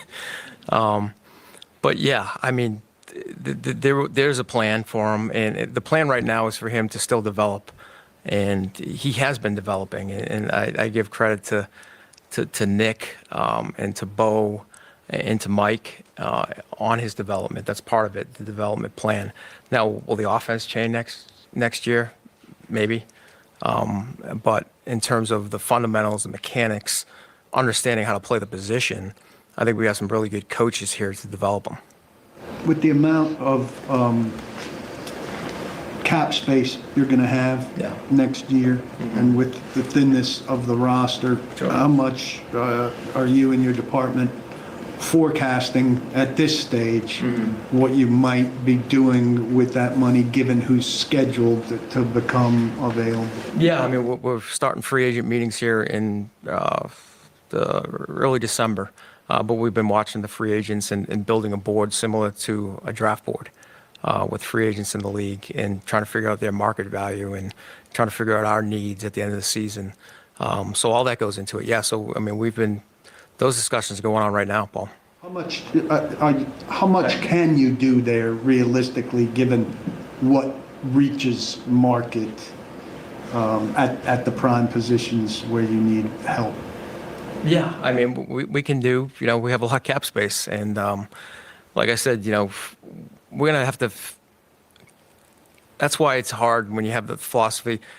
You have to stay disciplined to it too, Paul. And we use free agency really you have to fill the roster and you have to be competitive at the same time. But, in the future, we want to draft and develop these guys. But, there will be opportunities if we see a player that deems that is going to help us and we're thin at the position, we're going to attack it. So is there a way to do both of those things?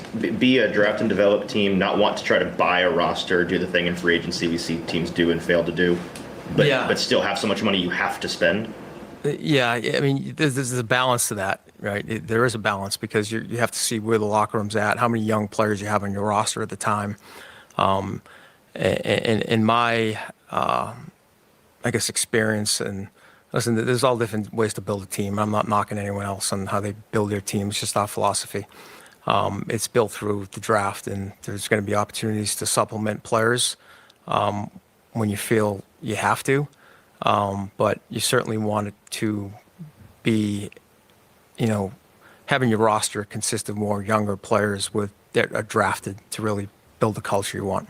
In terms of the roster, you talked about Jeff being a cornerstone. You talked about the rookies being building blocks.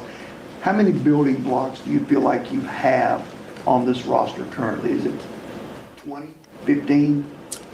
Those are the things we're going through right now. So you try to identify, at least, I think Cam is one. I think some of these rookies can be. I think Jeff is one. And I'm not going to go through every player on the roster, but you would try to identify maybe like 3, 4, 5 guys. And you saw that in the past with Kansas City. It's like the same 4 guys that have been there for that whole run there, right? So, yeah, I do think there's some cornerstone players here that can be part of this. Some of them are younger now and they have to develop, and we need to continue to add to that.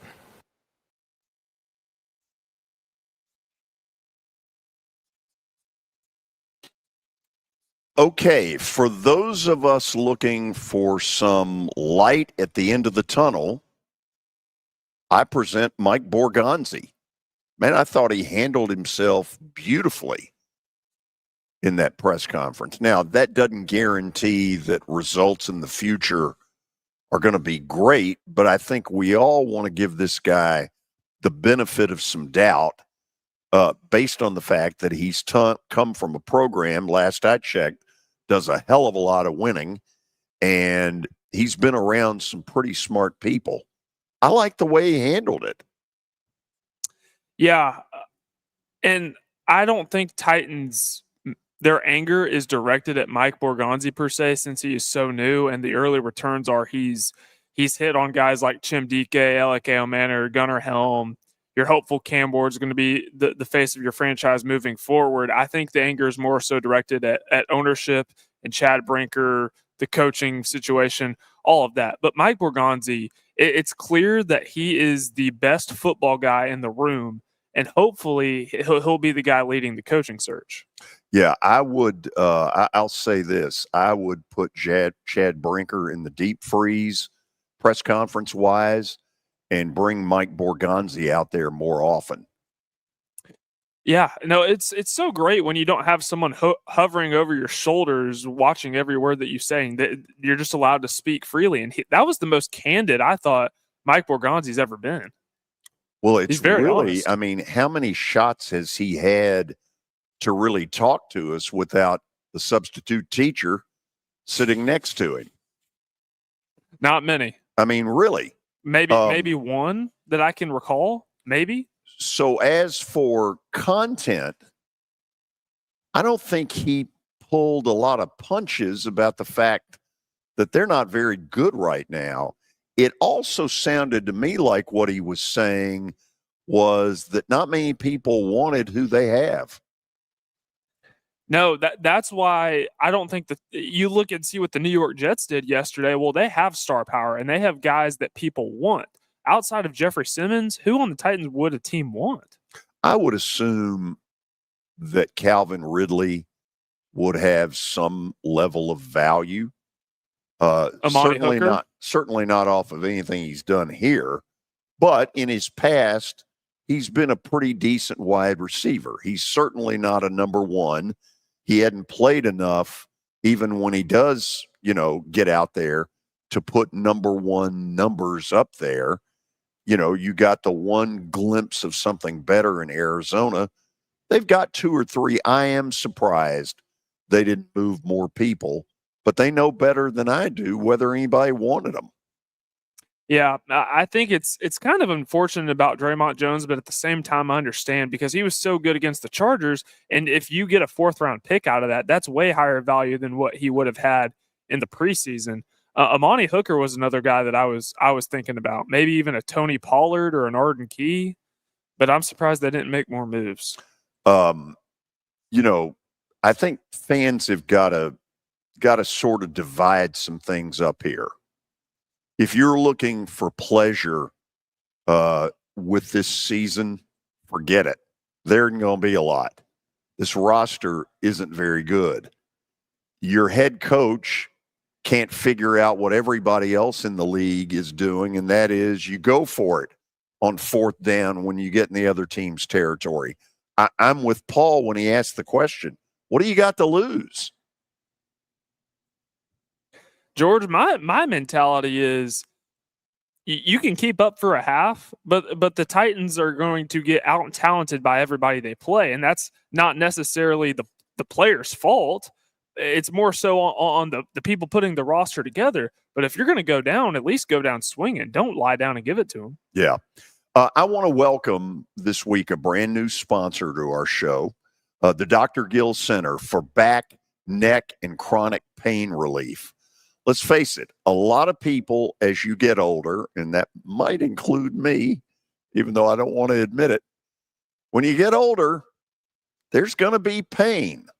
So the question is, how are you going to deal with the pain? Well, tomorrow, I'm going out there to see exactly how it is they do that. Because my first visit a couple of weeks ago, I came away really impressed. And one of the things that they have really harped on is it doesn't necessarily have to be surgery. That's an important issue. It doesn't necessarily have to be surgery. And for over 30 years, they have helped tens of thousands of Middle Tennesseans get back in the game with advanced and non-surgical treatments. There's that word again, non-surgical. Talk to Dr. Gill. Give him a holler at 615-882-4838. Again, 615-882-4838.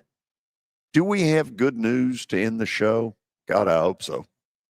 Of course we have good news to end the show Yeah. because we have Plaster's Bet of the Day brought to you by Bart Durham Injury Law. That hadn't necessarily guaranteed good But news. you got to win last night as Akron won and covered. God bless UMass. They are awful. The Minutemen are terrible. Under the category of, first of all, Akron's not exactly the 27 Yankees. But they're 4-6 on the year. The 27, you mean 1927? The 27 Okay, Yankees, okay. yes. But UMass, oh my God, that is one of the worst Division I football teams going. There are 136 of them. I don't believe there are 10 out there worse than UMass. I give CBS Sports Network credit. To my knowledge, they're about the only group that has shown you UMass. Thank you. So tonight, we continue with the MAC, where, as many of you know, once you go MAC, you can never go back. No going back. Yeah. So this is not a really good reason for a pick, but I drove by Ball State a couple of weeks ago, Muncie, Indiana. And believe me, Muncie, Indiana is not in the South. Not a lot to do in Muncie, I'm guessing. I didn't say that. What I meant was it was cold. Oh, yeah. It was very cold. Anyway, Ball State tonight, I think, is the better team than Kent State. Depending on what you get the line, it's been anywhere from -1.5 to -3. When I put this together, it was -1.5. Tomorrow on the show, we will go down to the loveliest village on the plain and try to find out more about the Auburn coaching search. Me, I would take two people, James Franklin, John Sumrall at Tulane, and give you the field. That's where I think Auburn is going.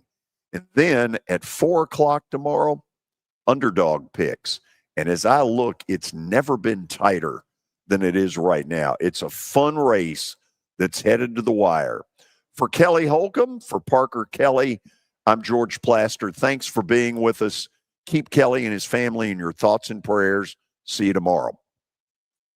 Hey guys, Big Joe here for our friends at Busy Bee. Listen, Veterans Day, November the 11th. One veteran will win a 50-gallon water heater with expansion tank that includes installation. Winner will be announced on Veterans Day, November the 11th. Here's what I need you to do. To register to win, we ask the vets submit a picture and uniform to enter the drawing. Only one winner. Just go to busybeehbac.com, busybeehbac.com. Busy Bee, simply the best.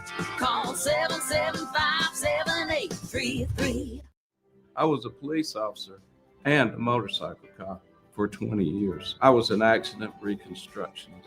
Then I was in a really bad motorcycle accident and I called Ponce Law. When the insurance company tried to deny Chip's claim, we were happy to fight for him. We let Chip recover while we got him the money that he deserved. So if you've been injured, call Ponce Law. The call was free and they helped me. Call Ponce Law, justice for all, 615-244-4321. It's always a great day at the Boys and Girls Club of Middle Tennessee, where every youth can unlock their full potential. With their blueprint for youth success, BGCMT is more than just a safe space. It's a place for growth, friendship, and opportunity. Here, great futures are always within reach. To learn how you can support a child's journey, visit bgcmt.org. The Rich Eisen Show. What was the biggest surprise of the Week 9 Sunday? How about them apples?